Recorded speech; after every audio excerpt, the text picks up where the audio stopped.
Salut tout le monde, aujourd'hui on se retrouve pour une petite vidéo en compagnie d'un petit guest vraiment qualitatif. Donc on va se présenter, bon, vous me connaissez, hein, Doka ou Maël, interne en médecine, coach sportif. Et du coup on est avec Nora, je suis étudiante en école de journalisme. Dans quelle peut-être expertise tu te cibles dans le journalisme? Moi c'est plus tout ce qui va être actualité internationale, aussi fact-checking et un petit peu OSINT. Tu peux expliquer peut-être vite fait ce que c'est l'OSINT? OSINT c'est pour Open Source Intelligence, donc c'est un domaine qui ne concerne pas que le journalisme, mais c'est une technique utilisée en journalisme où en fait ça consiste à faire des recherches, on va dire, pour expliquer simplement, sur internet, utiliser des techniques comme de la géolocalisation pour monter soit des enquêtes, des investigations, voilà. Et il me semble que c'est des ressources que tu utilises exclusivement sur internet. Voilà, en fait c'est des ressources open source, donc ils sont accessibles à tout le monde, il suffit de chercher, de creuser un peu. Après il y a des sujets plus ou moins compliqués à investiguer parce que les sources vont être un petit peu plus difficiles d'accès, mais voilà, c'est le principe un petit peu. Vous l'avez compris, c'est de l'expertise qu'on va vous amener aujourd'hui. Et du coup, moi on m'a envoyé pas mal ce reportage là, déjà tu me l'avais envoyé. Je te l'ai envoyé. Et du coup, c'est un reportage, si vous voulez, sur la pratique de la musculation. Potentiel dérive, déjà quand on voit le titre, beauté à risque, pratique low cost, santé en danger, point d'interrogation. Donc, on va essayer de voir avec nos expertises respectives, journalisme et médecine, et coaching sportif également. On va voir un petit peu ce que ça donne en fait. Est-ce que le reportage est déjà réel? Est-ce qu'il retransmet des vérités ou non? On va essayer de tirer ce qu'il y a de bien de... Après, petit disclaimer, c'est en toute humilité qu'on fait ça, c'est notre opinion personnelle. Moi je suis pas encore journaliste, on est tous les deux en formation. Voilà. On est tous les deux en formation, donc c'est à la fois perso, on va essayer de tirer un petit peu de ce qu'on a appris forcément pour pouvoir donner un avis. Évidemment, vous faites votre propre avis. Vous n'hésitez pas à le dire en commentaire aussi, ça peut être intéressant. Et oui, comme tu dis Nora, c'est avec toute l'humilité. Toute proportion gardée. Voilà, on n'est pas des experts. Je suis pas Élise Lucet, j'ai pas de bref... médical, pasteur. Ouais, voilà, je suis pas pasteur, je suis pas Fleming. Bon voilà, donc bon, on va quand même regarder, donner un petit avis. Voilà. Et puis ça va être intéressant. Chaîne de sport, aligneur pour obtenir des dents parfaites, injection clandestine d'acide hyaluronique. Certains promettent de casser les prix. Mais avec quel risque pour la santé? Nous avons rencontré Lucas, 23 ans, sommet d'arrêt. Déjà, le reportage en entier, il est sur donc la pratique du sport. Et je trouve que c'est déjà un choix assez intéressant qu'ils aient mis tout dans le même panier. Pratique du sport, médecine clandestine. Ouais. Donc ça fait un peu mettre sur un... Enfin, je sais pas comment ils vont présenter après parce que j'ai pas vu le reportage. Mais mettre sur un pied d'égalité, pour moi, des choses qui sont pas forcément, tu vois, comparables. Ouais, c'est vrai, non, c'est vrai. Genre la pratique du sport à côté de la médecine. À côté de meufs qui font des injections dans leur cave, sans aucun diplôme, tu vois. Donc déjà, ça donne une perspective un peu négative, je trouve. De la pratique sportive. Ouais. Ah, c'est vrai, 30 premières secondes déjà, c'est effectivement. J'avais pas pensé à ça. Voilà. C'est très intéressant. Comme de plus en plus de jeunes de leur génération, ils sont fans de muscu. Ce vendredi soir avant la séance, un coup de boost. T'en veux ou pas? Ce complément Alors, parce que moi je connais pas du tout. Ouais. Qu'est-ce que c'est? C'est bien que tu mettes pause. Alors, le truc flouté là que tu viens de voir, ça s'appelle un pré-workout. Ok. Le coup de boost dont elle va parler, j'ai pas vu le reportage. Hein. Ouais. Je pense que ça va partir en steak, où elle va dire produit interdit, je sais pas quoi, tout ça. Je pense. Ok. Parce que c'est vrai. Et là, j'anticipe. Je sais pas ce qui va être dit. Mais vu qu'elle a flouté le produit, très probablement que c'est un produit qui est interdit en France. Okay. Et là, on peut clairement dire effectivement qu'il y a des dérives sur l'utilisation de certains produits qu'on fait ramener de d'autres pays.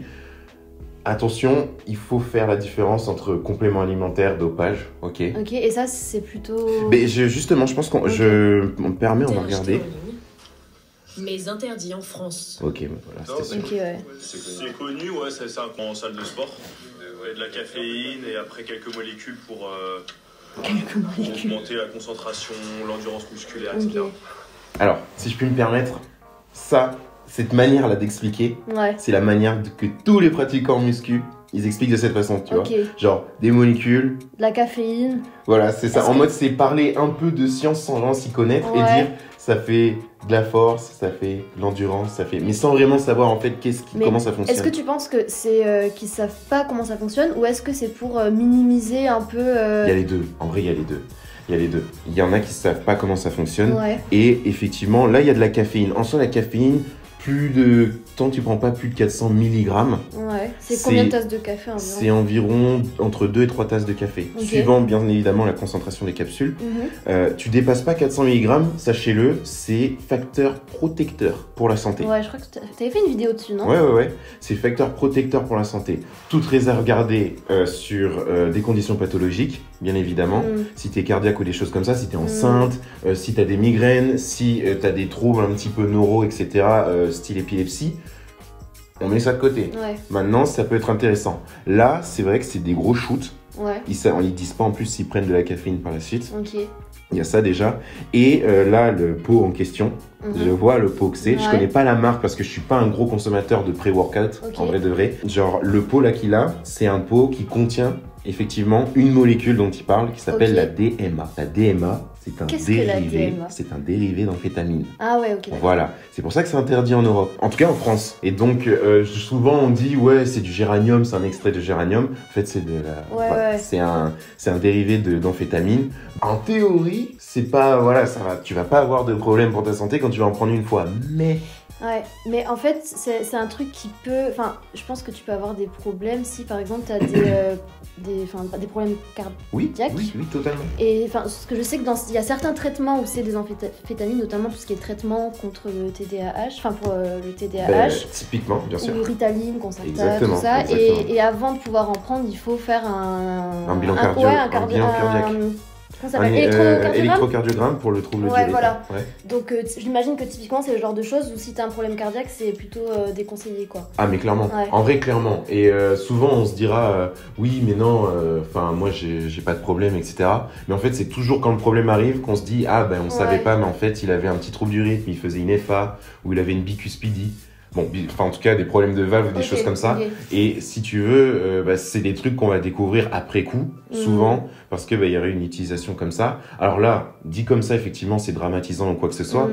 Effectivement, prendre un pré-workout de temps en temps, en tout cas, autorisé en France. Si c'est bien fait, que tu dépasses pas trop les critères, en tout cas, les doses, etc., oui, c'est bon, c'est pas dramatique. Maintenant, dès que tu commences à prendre un truc interdit, tu dois au moins être au courant des risques. Et c'est vrai que banaliser le truc de je prends un truc interdit comme ça, moi je trouve ça moyen en vrai. En tout cas, là pour le coup, je trouve qu'on se décriminalise sur la pratique de musculation. Voilà, c'est interdit, tu le prends quand même, tu parles de molécules qui permettent d'avoir plus de force. Bon, ça se voit qu'il y connaît rien. Moi, je mets quand même un peu de la réserve quand ça commence à vouloir parler science et tout ça, alors qu'en vrai, on sait pas trop les risques. Est-ce qu'il sait même l'impact que peut avoir les dérivés d'amphétamine ou en fait sur son organisme, à part que ça donne des coups de boost ou ce que tu veux. Je suis pas sûr. Et du coup, comment il se le procure? Internet, tu sais. Internet, c'est facile. Hein. Moi, j'en vois partout. C'est facile. C'est facile. Oui, tu te le fais livrer dans notre pays. Hein. L'un des composants présenterait des effets secondaires. Et Monster en plus. Au calme. Ah ouais. Ne s'en inquiète pas. Non mais là je suis comme désolé. Un sauvage. Non bah là je suis désolé mais ouais. Le combo de malade. Non. Alors là pour le coup moi je suis pas trop dans ces bails là de me shooter au pré-workout. Mais justement juste une question, est-ce que ça a une incidence vraiment significative sur l'entraînement? Oui. En vrai oui. Tu as certaines molécules style citrulline etc. qui, dans un schéma biologique bien précis, te font augmenter la vasodilatation, donc la congestion musculaire. Et ça donne effectivement un coup de boost. Pareil pour la caféine, mais sur certains récepteurs, tu vois, ça vient stimuler le récepteur en question au niveau musculaire, au niveau aussi cognitif. Et donc, effectivement, il y a un effet. Il y a un effet énergisant, c'est réel. Même des fois, tu sens des picotements, pour parler plus en clinique, en symptômes. Tu sens des fois des picotements, souvent, parce qu'en fait, ça vasodilate et ça te pique. Ouais, c'est bizarre un peu. Pendant 2 heures, les 3 amis vont enchaîner les séries. Soulever plus d'une centaine de kilos, comme des athlètes de haut niveau. Pour l'instant, il y a 120 kilos sur la barre. Je fais ma dernière série d'échauffement et puis après on va partir sur les séries de travail. Alors je m'y connais pas, mais ça paraît beaucoup pour un échauffement quand même, non? Attends, je vais juste voir, attends. Ah ouais. Ah oui, il est pas... Bah non. Ça, c'est pas une tête d'échauffement. Non. C'est pas une tête d'échauffement. Après, est-ce qu'il voulait pas juste flex parce qu'il y avait les caméras de TF1? Et on lui en voudra pas. On lui en voudra pas. Et on lui en voudra pas. Je pense qu'il y a cet effet. C'était son moment. Voilà, c'est fallait ça. qu'il brille, tu Voilà, vois. c'est Donc, ça. ok. On lui en voudra pas. Maintenant, Mais bon. ça, en connaissance de cause, bon, Ouais. je pense que je l'apprends à personne. S'échauffer à 120 kilos, quand on est quelqu'un de la population générale, on laisse tomber. Ouais. Voilà. Bon, voilà. Je tiens quand même à préciser. Là, vu la tête qu'il fait, notre camarade, là. Oui. Bon. La suite des séries va être compliquée. 3 pour Louis, étudiant en informatique. Autrefois frêle, il est devenu le plus musclé de la bande. C'est facile de draguer les filles? Peut-être. Question à chier. Ouais. Question nulle. Question nulle en vrai. Ouais. Bon, certes, ça donne confiance en soi, la muscu, mais ça fait tellement débile, je trouve, comme question. Je sais pas, genre, on dirait un enfant, en fait. C'est facile de draguer les filles. Il a quel âge déjà? Il a 21 18 ans. Ah, ok. 21 ans, lui, je crois. Ouais. Je sais pas. Enfin, je sais pas, moi, je trouve ça fait un Bah- peu bizarre. Mais après, ça se pose comme question. Oui, ça se pose. Mais après, c'est peut-être pour savoir quelles sont les. Enfin, tu sais, c'est une question qui permet d'en dérouler d'autres. Genre, est-ce que. Enfin, Ouais, tu vois, ouais, il va c'est peut-être sûr. parler de confiance en soi. Enfin, c'est pas ce qui vient C'est après, vrai, tu c'est vois. vrai, Donc, c'est ça vrai. peut peut-être. On va voir. Mais oui, forcément, il y a peut-être un peu plus de regard dans la rue. Les gens vous parlent différemment aussi. Ils prennent peut-être un peu plus de respect, je dirais. Ça, c'est vrai. Tu témoignes. Enfin. En vrai, bon, voilà, encore toute... Ouais, c'est voilà. ton expérience personnelle, Voilà. mais. Expérience personnelle, je trouve effectivement, quand tu proposes, on va dire, physiquement une allure athlétique, Mm. que ça se voit à travers tes vêtements ou dans ta position, ta Mhm. posture, etc. Moi, ça m'est arrivé plusieurs fois, ouais, qu'on me fasse une réflexion plutôt positive sur ça. Ok. Ouais. Genre en mode, ah ouais, ça se voit que t'es musclé, ou ça se voit que tu fais du sport et tout, des choses on te comme ça. complimente. Ouais, ça permet de. Même de. En fait, de créer de lier, l'interaction. Ouais, voilà. Bah, Ouais, c'est comme quand c'est ça. deux personnes partagent le même hobby, on va dire. Mais c'est ça, c'est ça. crée du lien. Ça, genre ouais, t'as des intérêts communs et Ouais. tout, et du coup ça crée un petit peu de l'interaction avec des gens que t'aurais Ouais. pas forcément soupçonné. En vrai, je trouve, en tout cas moi jusqu'à maintenant, j'ai plus eu des formes de respect vis-à-vis Ouais. des efforts donnés pour avoir ces résultats que des moqueries. Bah. Oui. Bah non, Forcément. mais, Non, mais je veux dire, ça c'est. Enfin, ça m'étonne pas du tout. non, mais voilà. Enfin, les gens ont l'air de le traiter différemment depuis qu'il est musclé, de le prendre plus au sérieux, Ah tu ouais. vois. Et après ça pose des questions de. Enfin, comment on valorise en fait, tu sais, le corps. Mais Oui, c'est oui. un débat et c'est genre, toute une discussion, j'imagine. C'est vrai, c'est vrai. Est-ce qu'entre vous, par exemple, vous allez plus, même inconsciemment, tu vois, enfin pas de manière du tout conscientisée, mais Bah, en vous vrai, allez plus oui. d'équilibrité. Parce que je pense que ça renvoie quand même un message de je prends soin de moi, donc j'ai une certaine, je sais pas, discipline, une certaine hygiène de vie, Oui. qui fait que du coup, bah, les gens ont une perception de toi plus positive.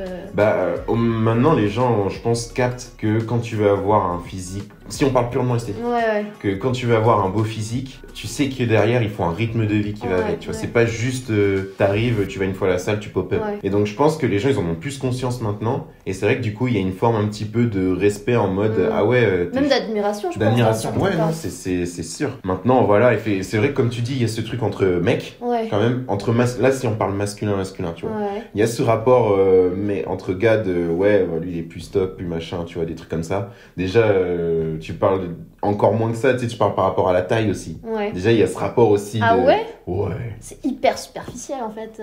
Ouais. Enfin, vos. Je sais pas. Attends, mais c'est grave à la mode en ce moment, genre de faire La plus d'un taille, mètre 80. Oui, ok, je vois. Et puis même en vrai, t'entends grave des meufs dire ouais, moi en Oui. dessous de telle taille. En dessous c'est pas de... possible. Le classique, c'est en dessous de... Il faut qu'il fasse plus d'un mètre 80 et qu'il gagne 10K. Ah ouais, ok. Le truc, Non, genre mais ça- vraiment... Non, mais après ça, je Quelle trouve vache. que on charge un peu les meufs dessus parce qu'il y a eu quelques micro-trottoirs où il y a eu quelques meufs qui ont dit ça, mais je ne pense pas que ce soit représentatif de la gente féminine. Non, mais il faut réfléchir un peu. Bien sûr que non. Voilà, non, mais c'est ça le problème. Après, on nous fait passer pour des meufs vénales, tu sais, qui aiment. Enfin, tu vois. Oui, de ouf. De ouf. Alors de que ouf. c'est pas représentatif, tu vois. Je Ça pense. fume. Non, en vrai, c'est réel. Donc, bon, c'est vrai, c'est Ouais. vrai. C'est pas une généralité. Non. Mais du coup, voilà, ça en revient à ça. Ouais. ce genre d'image, après, ce que ça peut donner, les gens ils vont se dire, bah, les gens à muscu, ils sont comme ça. Oui, ça, en vrai, ça décrédibilise un peu. Voilà. Mais bon, pour le moment, en vrai, c'est pas si cata. Non, mais après, il faut se rappeler que ils ont anglais leur reportage sur les pratiques à risque. Donc, c'est pas vraiment. Enfin, c'est les pratiques à risque dans leur généralité, donc ça va aussi aller dans la médecine esthétique après. Mais donc, c'est pas vraiment sur la musculation ou sur. C'est vraiment sur cette partie-là de la musculation. Tu vois. C'est vrai. Après, peut-être qu'ils auraient peut-être dû un petit peu plus. Enfin, on va voir après s'ils apportent de la contradiction ou de la nuance dans leur sujet, mais. On va voir. Je pense qu'il faut garder ça en tête, quoi. Ancienne obèse, cet apprenti pâtissier a perdu 60 kilos et partagé son exploit sur les réseaux. C'est une vidéo de transformation. C'est un avant après. Et chaud de ouf. Ah ouais. À la base, c'était pour perdre du poids, mais du coup, vu que j'ai bien aimé ça, j'ai voulu continuer et au fur et à mesure, je voulais toujours plus pour avoir un physique assez propre. Et voilà. Apparemment, je l'ai obtenu, hein, mais ça me suffit pas pour l'instant. Question. Je le comprends de ouf. Mais est-ce que justement, il n'y a pas après, genre, tu passes dans une forme de rapport un peu toxique où, tu sais, c'est pas une addiction en fait, tu vois, où t'as besoin de toujours plus. Et peut-être même une forme de dysmorphie. Là, ce qu'il fait là, ça a un nom, c'est la bigorexie. C'est-à-dire être bigorexique, c'est typiquement avoir des conduites qui t'amènent à vouloir toujours plus de muscles et à te voir plus petit que tu en as l'air. C'est comme l'anorexie où tu veux perdre toujours plus de poids. C'est similaire à de l'anorexie, mais dans le sens de j'ai pas assez de muscles. Ok, ouais. J'en veux toujours plus. Ouais. Là, j'ai fait une vidéo qui sortira très prochainement sur Instagram, voilà, sur la bigorexie. Ok, d'accord. J'ai envie de dire tout go muscu, entre guillemets, qui veut de la masse musculaire, fille ou mec ou ce que vous voulez, à partir du moment où vous voulez tout le temps plus de masse musculaire, on rentre dans une forme de bigorexie. Enfin, un degré plus ou moins élevé. À un degré plus ou moins élevé. Okay. C'est-à-dire que même moi, en tant que pratiquant en musculation, on peut dire que je suis bigorexique. Ok. Voilà. Parce que tu veux toujours plus... parce que je vais à la salle, je mange, etc. dans l'optique, effectivement, d'avoir de la masse musculaire. Ok. Après, tu peux y aller dans l'optique de t'entretenir et de maintenir cette masse sans vouloir... En fait, il y a des degrés, tu vois. Il y a des degrés. Bon, maintenant, si tu axes toute ta vie là-dessus, tu t'écartes complètement socialement et des trucs comme ça, ce qui arrive, hein, l'ambiance Winter Arc, Dark Sasuke et tout ça, là, des gars comme ça, ça arrive. Moi, je trouve que c'est excessif, personnellement. Et puis, t'auras pas forcément un physique plus propre à faire des choses comme ça, mais bon, ça, c'est mon avis. Mais ouais, genre, t'as des degrés plus ou moins extrêmes, tu vois. Mais la bigorexie, de base, c'est adopter une conduite qui t'amène à vouloir toujours prendre plus de masse musculaire. Ok, d'accord. Voilà. Donc, surtout sur une question esthétique. Ouais, qui a l'air d'être dedans. Il a l'air, enfin là, les trois sont clairement dedans. Je leur jette pas la pierre, je le suis également. Beaucoup de go muscu le sont. Ouais. Je parle de go muscu, mais en fait de pratiquants en muscu. Voilà. C'est vrai que ça peut paraître être une addiction, mais j'ai quand même envie de dire, le mot addiction, il est assez péjoratif. Ouais. Voilà. Bon. Le gars, il a quand même perdu 60 kilos. Ah non, mais ça, c'est admirable et franchement... Voilà. Mais comme tu l'as dit au tout début, c'était cette forme un petit peu toxique de vouloir toujours plus, etc. Cette manière de se voir un peu trop petit ou pas assez musclé et ce côté dysmorphobie qui est aussi réel. Hein. Maintenant, il faut doser. Il faut doser un peu parce que là, l'impact pour l'instant, pour lui, il est très positif. Maintenant, effectivement, s'il va vouloir aller toujours plus loin, je sais pas où il veut aller, justement. Ouais. S'il va y avoir des dérives, d'utilisation de produits... voilà. Est-ce que, d'un moment, quand tu atteins un peu un... Je sais pas... Mais c'est propre à chacun. C'est là où il faut voir, en fait, où les gens mettent leur curseur, leur seuil, etc. Est-ce que lui, il se contentera de ça? Il dit qu'il en veut toujours plus, mais est-ce qu'il se contentera d'être patient et d'avoir une évolution déjà, il prend des pré-workout interdits en France.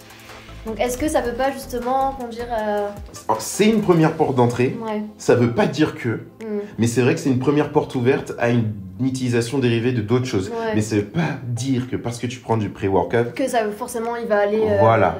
Mais il faut quand même dire que c'est une porte d'entrée. Faut le dire. Tu vois, c'est comme quand tu fumes ta première clope en soirée, que tu te dis que tu fumeras jamais. Là, en vrai, c'est pareil. Ça veut pas dire que tu vas fumer toute ta vie. Ça veut pas dire que tu fumeras de la beuh. Ça veut pas dire que tu prendras de la coke ou des choses comme ça.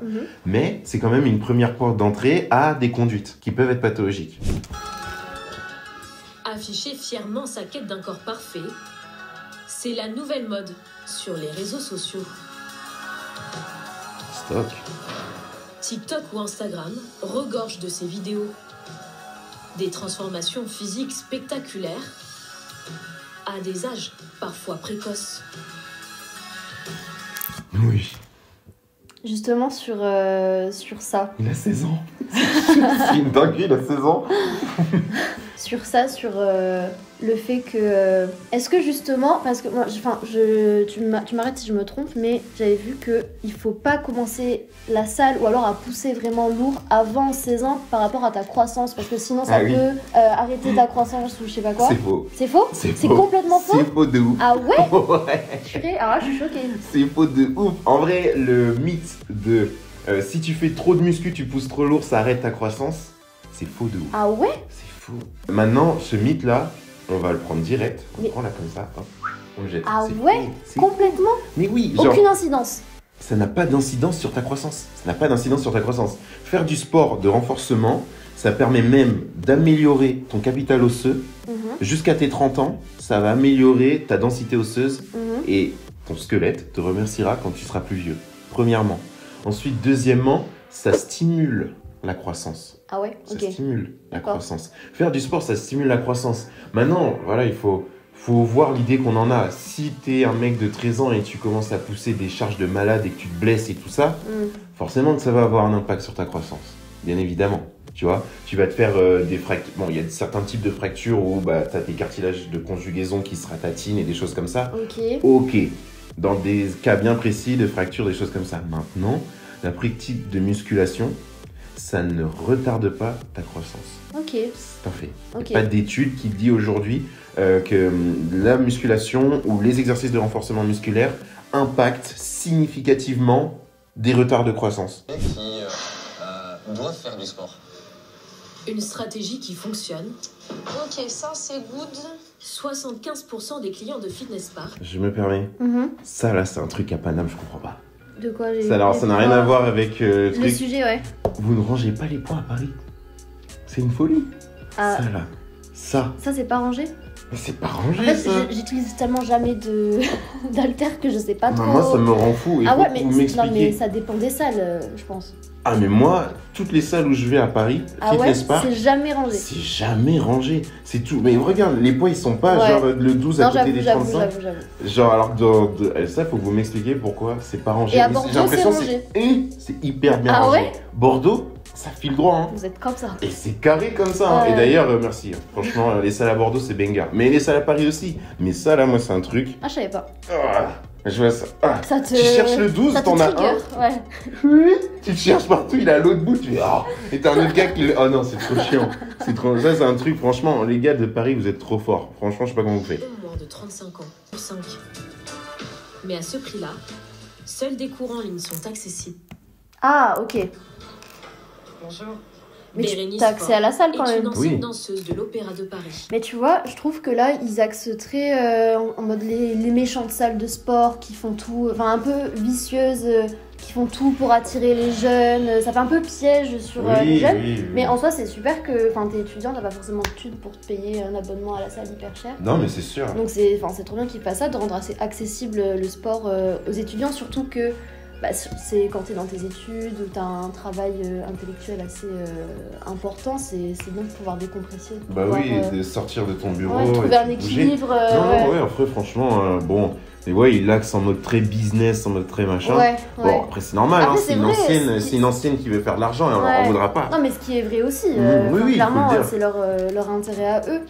Mais je trouvais que c'était un peu la façon dont c'est. Enfin, la narration, ça fait un peu. On attire le piège un peu. Venez donner votre euro toutes les 4 semaines, tu vois. Faut investir là-dedans. Après, c'est l'investissement dans soi-même, tu vois. Mais bon, 60 Et euros. sans coach, il y a le risque de se blesser. Depuis quelques jours, Steven, l'apprenti pâtissier, a une douleur au bras. J'ai grave mal. Mais bah, ça se sent pas trop sur cet exercice, donc ça va. Pourquoi vous avez mal en fait? Tendinite, c'est pas sur les muscles aussi? En fait, si tu veux, t'as le tendon du biceps qui fait un canal comme ça et ensuite qui commence. T'as le biceps court qui est à l'intérieur. Lui, là où il montre, ouais, ça peut... Bon, il montre là, mais ça doit être sur un trajet, sur le trajet du tendon. Tendinite, à vrai, c'est un abus de langage. Il faudrait dire tendinopathie, mais bon, voilà, en gros, on a compris. Mais faudrait faire gaffe à ce qu'il se fasse pas une rupture parce que ça, on en a. Hein. Donc, faites attention quand même. Dans cette idée de dépassement de soi, on peut avoir des quantités astronomiques qui sont des fois prises par les pratiquants. Donc, ce sont des produits qui sont bien sûr à éviter. Il n'y a pas de temps. Lucas, lui, devrait s'en sortir avec quelques mois de rééducation. Après, c'est son métier. Oui, je fais le mec en fait. Qui rassure sa mère. Malgré tout, les salles de sport ont encore de beaux jours devant elles. Un Français sur 3 aspire à se remettre à une activité. Ils disent malgré tout, mais en vrai c'est pas une si mauvaise chose. Mais en fait c'est ça, c'est que c'est présenté vraiment sous un œil très mauvais sans jamais... Enfin c'est très dramatique en fait. Bon ça a été leur axe hein, parce que c'est ça qui fait parler, c'est ça qui fait des vues. Non mais c'est ça, et puis... Mais bon. Physique.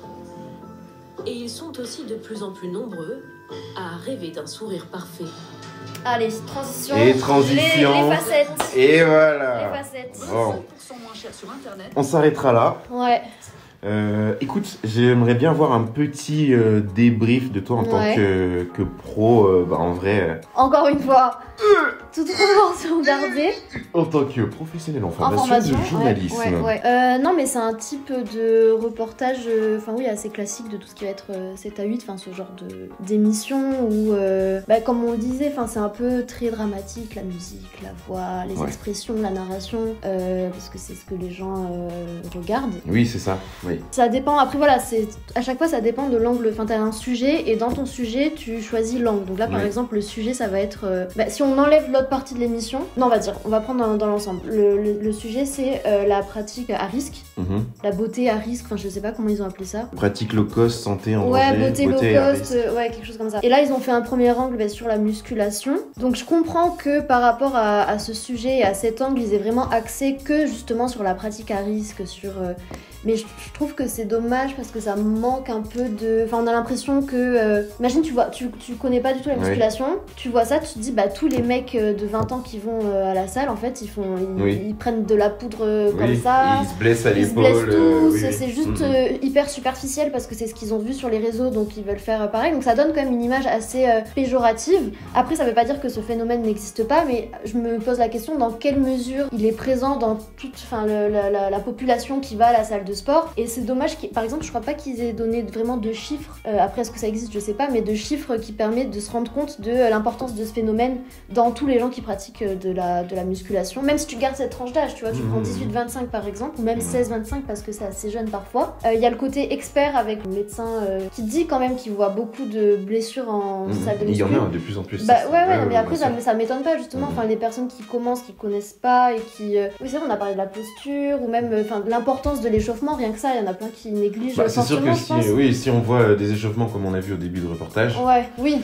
Ah mais ça je pense que c'est vraiment un cas à part. Pas tant que ça je pense. Ah ouais? En vrai pas tant que ça.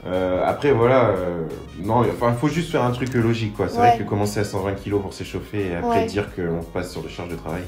Bon. Mais moi ce qui me dérange un peu c'est, je trouve d'un point de vue personnel qu'il manque un peu de contradiction dans le sens où on parle pas du tout des effets bénéfiques que ça peut avoir en termes ne serait-ce que de santé publique, que d'avoir des jeunes qui font de plus en plus de sport, notamment ensuite, si tu te muscles, il me semble qu'après quand tu vieillis, tout ce qui est dos, tout ça, c'est hyper bénéfique.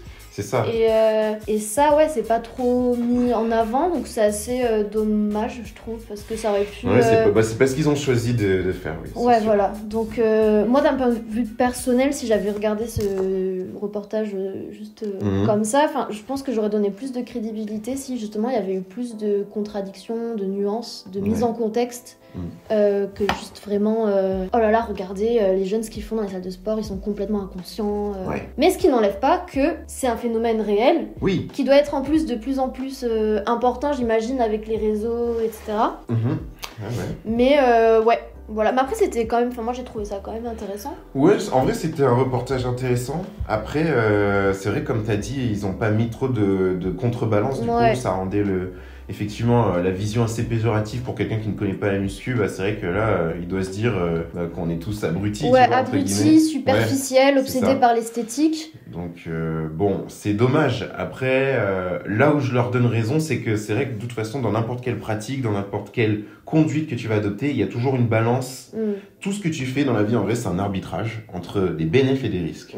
Voilà. Donc, et la musculation n'y fait pas exception, tu vois. Ouais. Donc c'est vrai que là, on a vu le côté risque. Donc quelqu'un qui n'y connaît pas, qui n'y connaît rien, donc quand il va voir ça, son arbitrage, il va se dire, la musculation aujourd'hui, c'est trop de risques, tu vois. Par rapport à ce qu'il a vu là maintenant, il va se dire, bah non, attends, pour ma santé, je vais avoir les épaules flinguées, t'es obligé de prendre des produits bizarres, je vais dépenser trop d'argent dans des abonnements où ils veulent pomper ma thune, quoi.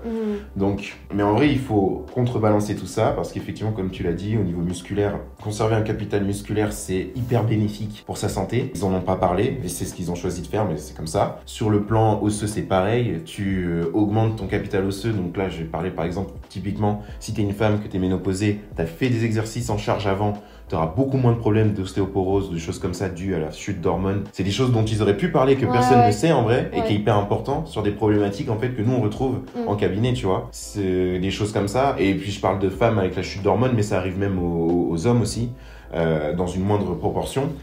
Comme on a dit au niveau musculaire, le gros problème aujourd'hui des personnes âgées ou des personnes, même des fois ça commence à 50-60 ans, c'est que tu as des gens complètement déconditionnés sur le plan musculaire. Donc tu as des douleurs au niveau du dos, tu as des douleurs au niveau des épaules parce que bah, tu n'as pas des épaules assez solides pour porter des choses. Et ensuite bah, tu reviens en kiné pour renforcer tes épaules.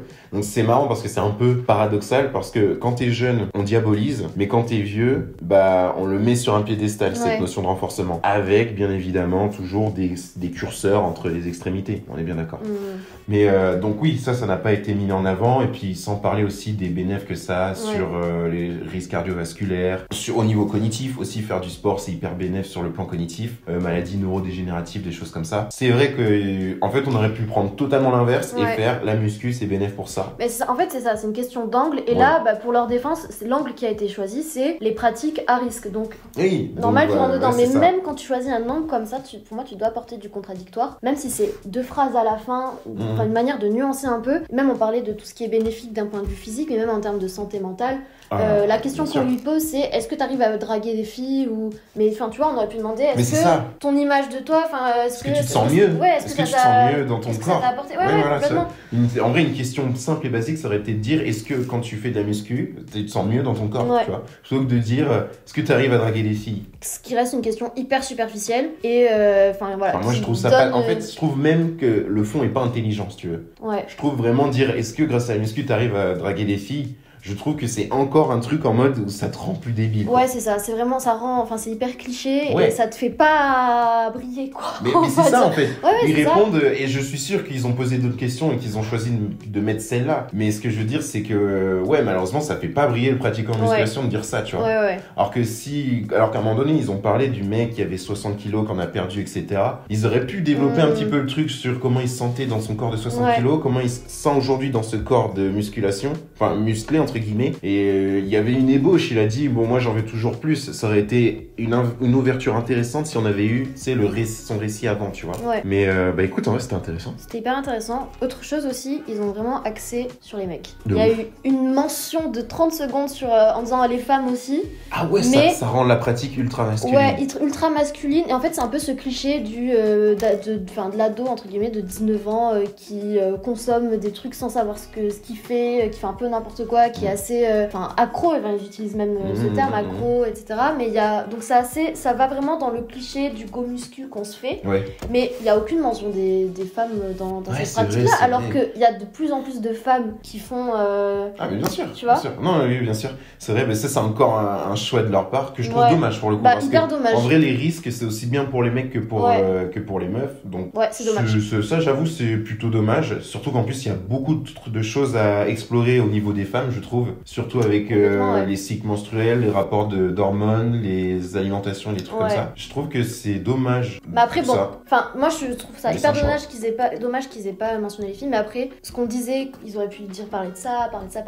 Le sujet fait 12 minutes. Ouais. Et ça, c'est des contraintes dans le journalisme où on te dit, bah, faut que tu fasses soit 3 minutes, 6 minutes, 12 minutes. Non, c'est sûr, tu peux pas tout rentrer. C'est un autre sujet, faut savoir anglais parce que sinon tu dis tout et un peu n'importe quoi. Et il n'y a pas de narration, et il n'y a pas de. Mais sinon, c'est un reportage à rallonge, quoi. Bah oui, voilà, enfin, sinon tu fais plusieurs épisodes, quoi. Mais c'est vrai qu'on critique, mais il y a aussi des contraintes qui font que bah, tu peux pas tout montrer, tu dois faire des choix, il faut que tu restes sur ton angle, sinon ton sujet, bah, il se casse la gueule, quoi. Ouais, c'est sûr. Bon, bah écoute, Nora, ravi d'avoir fait ces petits debunks avec toi, vraiment sympa. Pareillement. Donc, bah, n'hésitez pas à dire ce que vous en pensez en commentaire, si vous êtes d'accord ou non, ou si on a oublié des choses, ou des choses que vous voudriez parler. Ce que vous en avez pensé, vous, de ce reportage, si vous l'avez vu. Ouais, c'est vrai. Ça dure 12 minutes dans l'entièreté du reportage, la partie muscu, là. Donc, et puis j'ai envie de vous dire, on se revoit pour une prochaine. Il s'abonne. Ça like. Et ça puis, commente. Ça commente. Et puis on se voit pour une prochaine, vous connaissez. Bientôt, on va se mettre en place sur YouTube. Médecin du fit game, entre guillemets, j'ai envie de dire. Bref, et on va apprendre des choses surtout. Voilà, on va apprendre des choses, on va faire des trucs cool. On va un petit peu démocratiser certaines notions médicales. Et puis, bah, apporter aussi des petits tips sur le plan sportif. Et puis ça va être sympa. Sur ce, on se dit à la prochaine. Ciao, ciao.